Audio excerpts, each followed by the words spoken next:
Good morning dear students, how you all. कैसे हैं आप सभी। आई होप आप सभी अच्छे होंगे। प्यारे विद्यार्थियों, जैसे कि आप जानते हैं कि हमारे ग्रामर में कई टॉपिक हो चुके हैं, तो उसमें से आज हम शुरू करने वाले हैं अपना नया टॉपिक।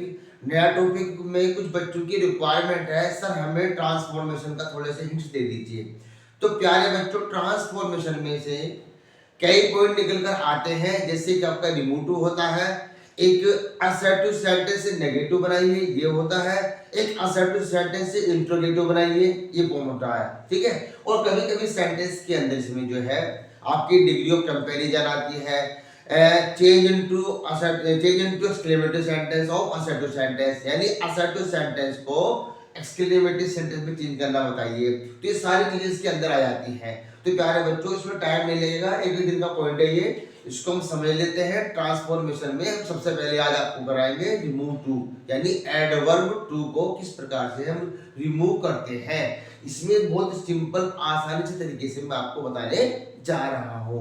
तो आप मेरे चैनल पर सुपर एक्सीलेंट इंग्लिश क्लासेस पर बने रहिए और इस प्रकार की छोटी छोटी टिप्स लेते रहिए। तो समय नष्ट ना करते हुए टॉपिक को शुरू करते हैं। आज का टॉपिक हमारा है ट्रांसफॉर्मेशन में remove too, adverb remove too. Adverb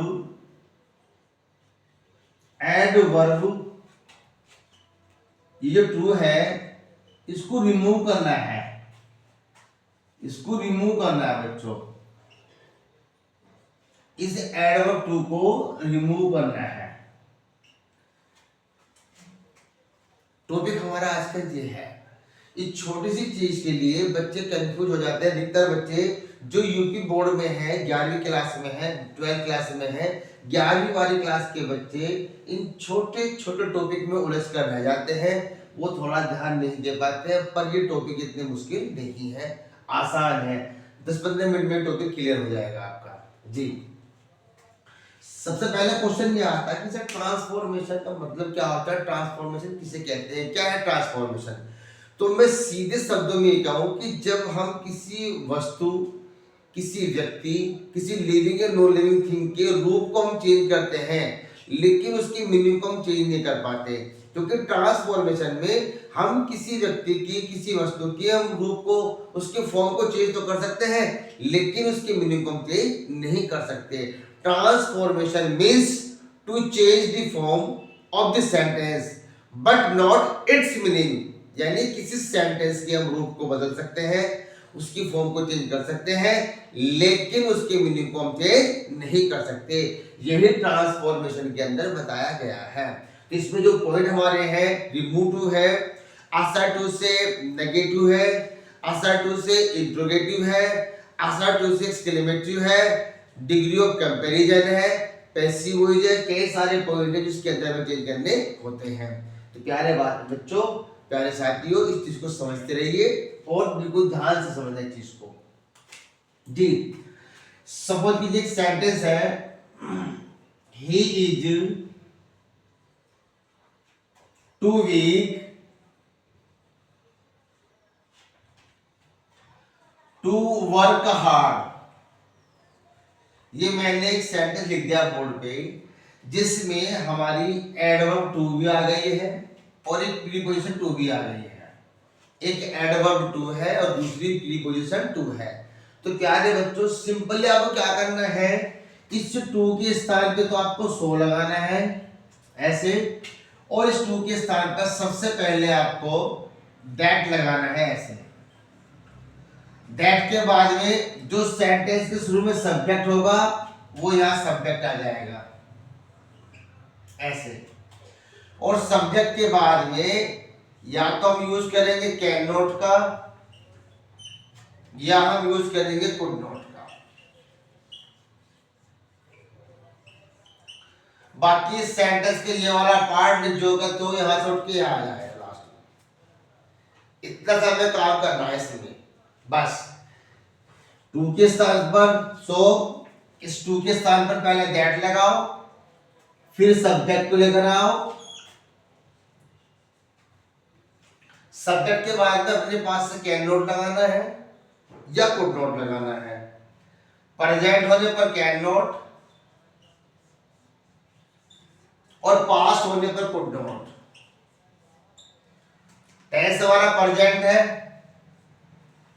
तो कैन नॉट, और सेंटेंस हमारा पास्ट टेंस में है तो कुड नॉट। इतना सा काम इसमें करना होता है हमें, यानी हमने इस एडवर्ब टू को रिमूव कर दिया और उसको हटा के इसको रिमूव करने के बाद में हमने ऐसे वर्डों का यूज किया जिनका मतलब यही होता है जो टू का मतलब है, यानी सेंटेंस के हमने रूप को चेंज करा, इसके मीनिंग को हम चेंज नहीं कर पाए जी। ही इज सो वीक, वह इतना कमजोर है, दैट कि he cannot work hard, वह इतना कमजोर है कि कठिन परिश्रम नहीं कर सकता। इसका मतलब यही है he is too weak to work hard, वह इतना कमजोर है कि कठिन परिश्रम नहीं कर सकता। he is so weak that he cannot work hard, वह इतना कमजोर है कि कठिन परिश्रम नहीं कर सकता। देखो हमने यहाँ सेंटेंस के रूप को बदल दिया है, यहाँ ये है, यहाँ पर ये आ गया, लेकिन दोनों का मीनिंग सेम है, मीनिंग में कोई अंतर नहीं आया। तो सेंटेंस के मीनिंग में कोई अंतर नहीं आना चाहिए, इसके रूप को चेंज करना है बस। यहाँ पे टू था तो यहाँ सो आया, यहाँ पर ये टू था तो यहाँ पर पहले दैट, फिर सब्जेक्ट, फिर कैन नॉट लगाया हमने। तो हमने सेंटेंस की फॉर्म को तो चेंज कर दिया पर इसके मीनिंग को हमने चेंज नहीं किया, इसी को हम बोलते हैं ट्रांसफॉर्मेशन।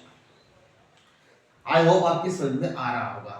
तो इस तरह के 2-3 एग्जांपल मैं आपको और देता हूँ, टॉपिक क्लियर हो जाएगा आपका जी। इससे नोट करना चाहो तो कर सकते हो आप।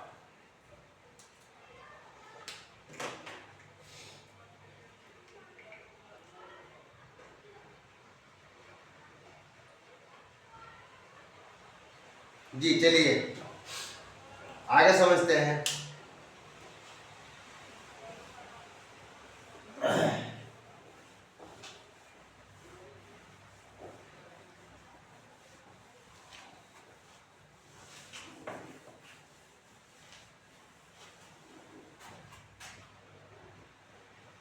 Yes, she was too fat to run fast. To run fast. अब यहाँ पे टू आ गया है, यहाँ पे टू आ गया है और टेंस हमारा पास्ट में है, इस सेंटेंस हमारा पास्ट टेंस है। ठीक, तरीका वही है, बनाइए। सब्जेक्ट सी, वॉज, टू के साथ में so, conjunction that, sorry she was so fat, fat के बाद में दैट और दैट के बाद में subject she could not run fast। ये लीजिए, जहां पर ये टू है वहां सो लगाइए, जहां पर ये टू है वहां पहले दैट लिखेंगे, दैट के बाद सब्जेक्ट लिखेंगे और सब्जेक्ट के बाद में या तो कैन नॉट या फिर कुड नॉट। ये ध्यान रखना है, बस ये ध्यान रखना कि प्रेजेंट है तो कैन नॉट लगाना है और पास्ट है तो कुड नॉट लगाना है।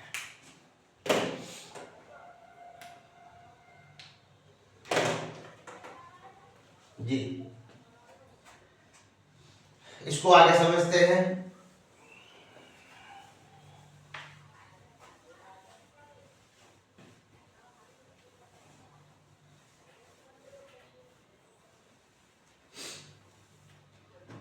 यस,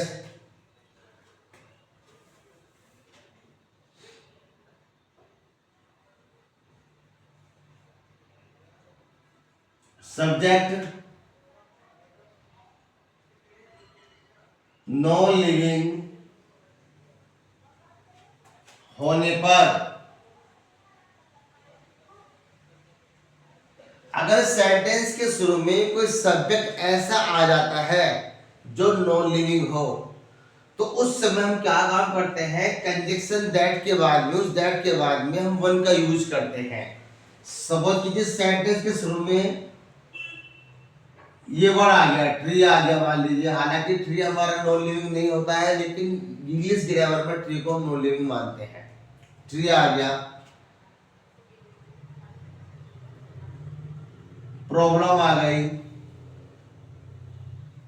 टी आ गया, कॉफी आ गया, या फिर कोई क्वेश्चन आ गया। कुछ इस तरह के वर्ड स्टार्टिंग में आ जाते हैं। तो जब सेंटेंस के शुरू में इस तरह की कंडीशन आ जाए, तो टू को रिमूव करते समय हम दैट के बाद में इनके लिए वन का यूज करते हैं।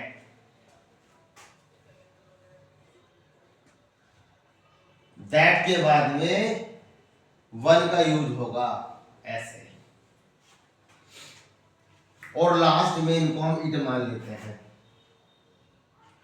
एग्जाम्पल लेते हैं, the problem was too serious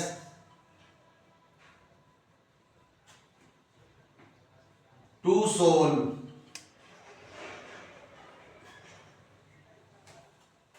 The problem was too serious to solve. समस्या इतनी गंभीर थी कि वो उसको सोल्व नहीं हो सकती थी। इतनी गंभीर समस्या थी कि उसका समाधान नहीं हो सकता था। The problem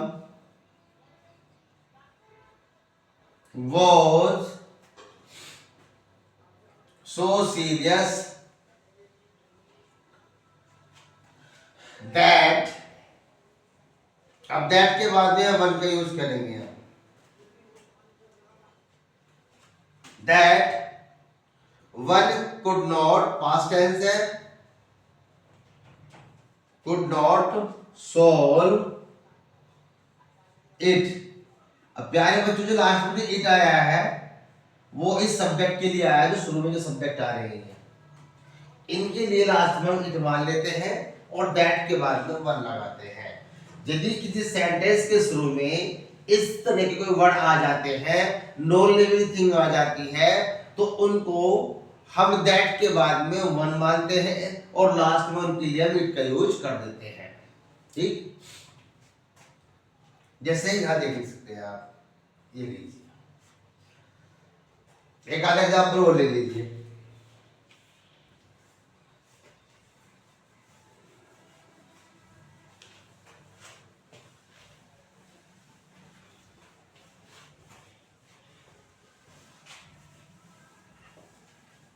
दी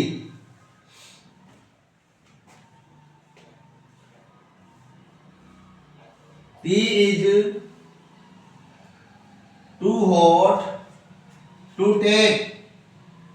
चाय इतनी गर्म है, इतनी गर्म है कि पी नहीं जा सकती है।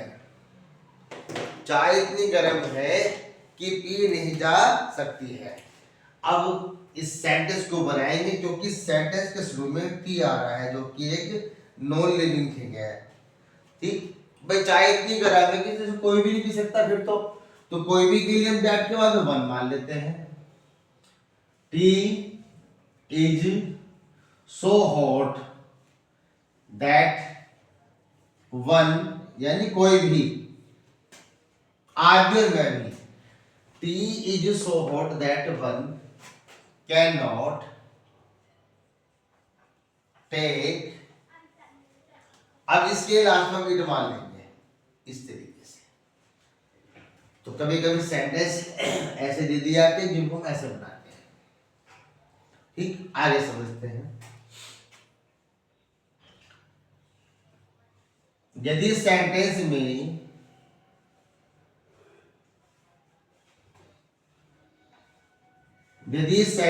में फॉर मी आ जाए, फोर हिम आ जाए, फोर हर आ जाए, फोर यू आ जाए, फोर अस आ जाए। अगर सेंटेंस में इस तरह की कंडीशन आ जाती है तो टू को रिमूव करते समय फोर मी को आई में चेंज करते हैं, फोर हिम को ही में चेंज करते हैं, फोर हर को सी में चेंज करते हैं, फोर यू को यू में चेंज करते हैं और फोर अस को वी में चेंज कर देते हैं। यानी इस कंडीशन को हम इसमें चेंज कर देते हैं। एग्जांपल ले लेते हैं इसका भी एक।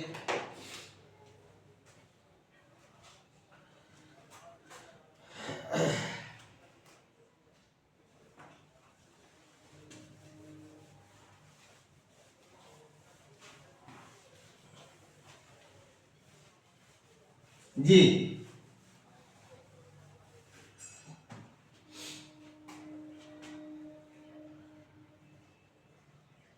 coffee was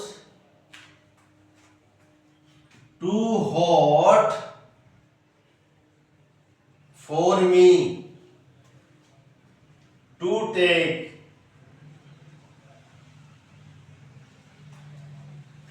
कॉफी मेरे लिए बहुत ही ज्यादा गर्म थी जिसको मैं पी नहीं सकता था।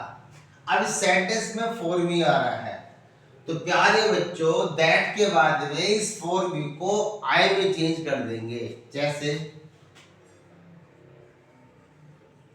कॉफी वॉज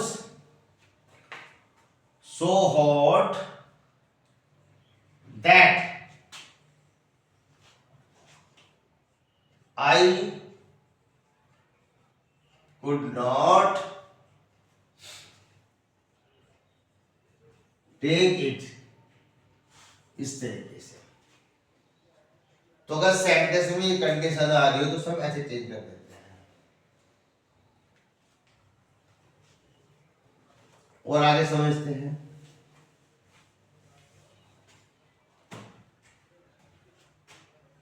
यदि सेंटेंस में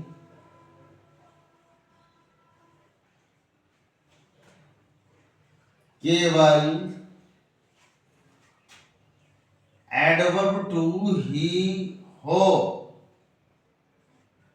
अगर सेंटेंस में केवल एडवर्ब टू ही हो तब कैसे चेंज करेंगे? केवल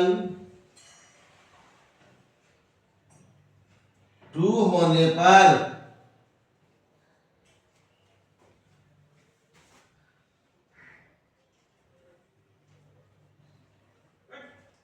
इसके स्थान पर EXTREMELY एक्सट्रीमली का यूज करेंगे।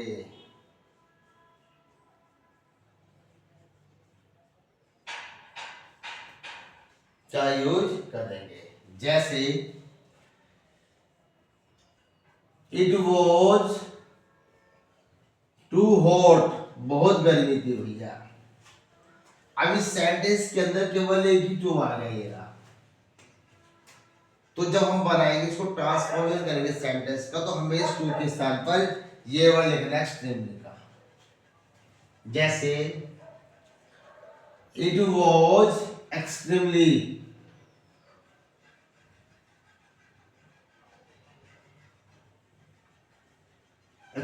हॉट। इस तरीके से इट वॉज एक्सट्रीमली हॉट।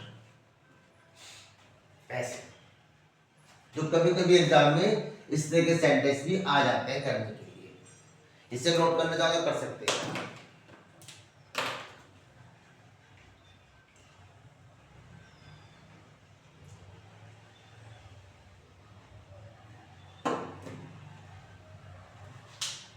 जी आ जाइए।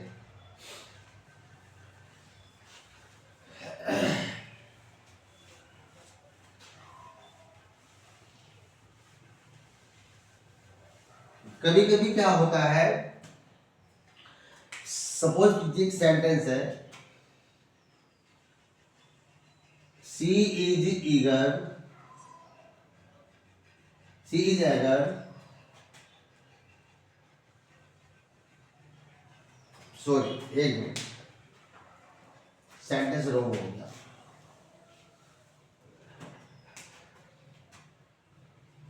सी is eager, again mistake, she is too eager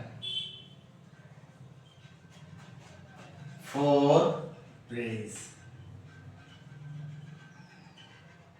वह अपनी प्रशंसा के लिए, अपनी तारीफ के लिए इतनी व्याकुल है, इतनी उत्सुक है कि वो चाह रही कि उसकी तारीफ करे, तो उसकी प्रशंसा करे। She is too eager for praise.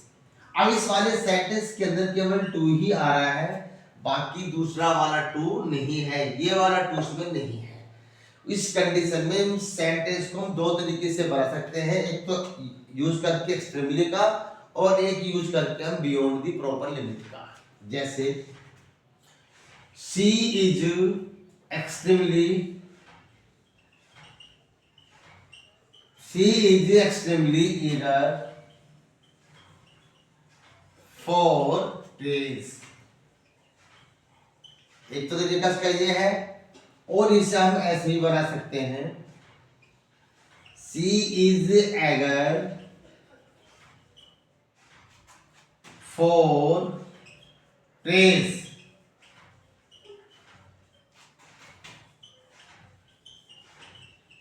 Beyond the proper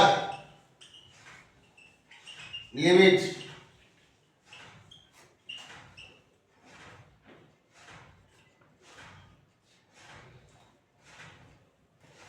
C is eager for praise beyond the proper limit, यानी बियॉन्ड द प्रॉपर लिमिट की यूज से भी हम सेंटेंस को बना सकते हैं। ये भी तरीका अच्छा होता है, अच्छा माना जाता है।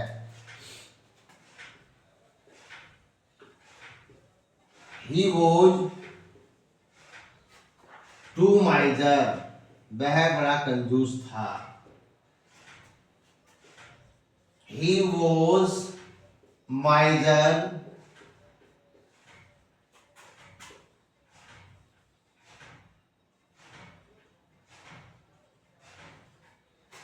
beyond the proper limit।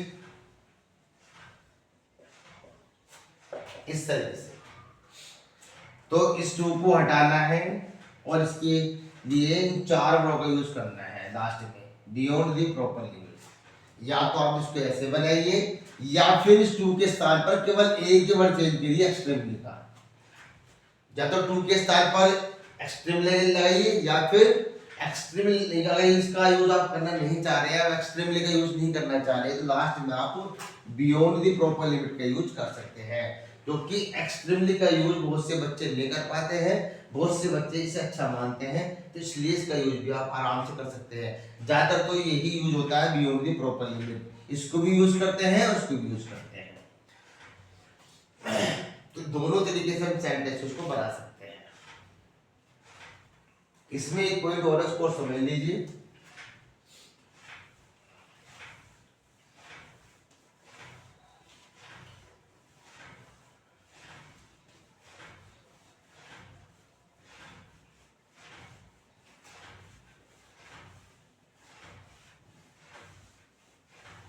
जी अगर सेंटेंस हमारा पैसिव फॉर्म में होता है, तब हम दैट के बाद हम इट का यूज करते हैं। जैसे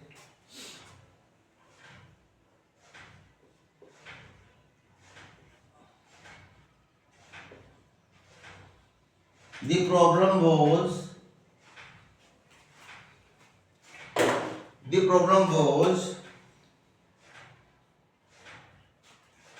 too serious,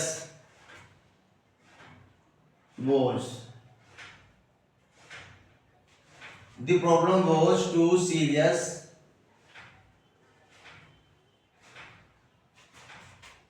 to be solved यानी जो प्रॉब्लम थी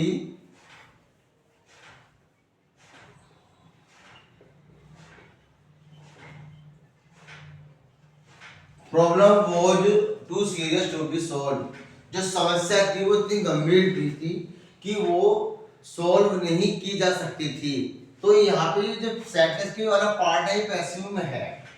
जब सेंटेंस का कोई पार्ट पैसिव में होगा, पहचान क्या इसकी, टू के बाद में बी होगा और बी के बाद में मेन वर्ब की थर्ड फॉर्म आपको मिलेगी। समझ जाना है सेंटेंस हमारा पैसिव में है, ये पैसिव में है, ये पैसिव फॉर्म होगी यहाँ पे। ये जब सेंटेंस में ये कंडीशन होगी तब दैट के बाद में इट का यूज करेंगे। जैसे the problem was so serious that it cannot be solved। इस प्रकार अब यहाँ पे जो इट आया है बच्चों, ये इट इसके लिए आ गया, ये प्रॉब्लम है।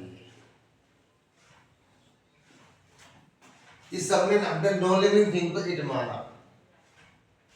जब सेंटेंस हमारा एक्टिव में था तब हमने इनके लिए वन का यूज किया था। अब सेंटेंस हमारा पैसिव में है तो हमने इन नॉन लिविंग थिंग के लिए इट का यूज किया है।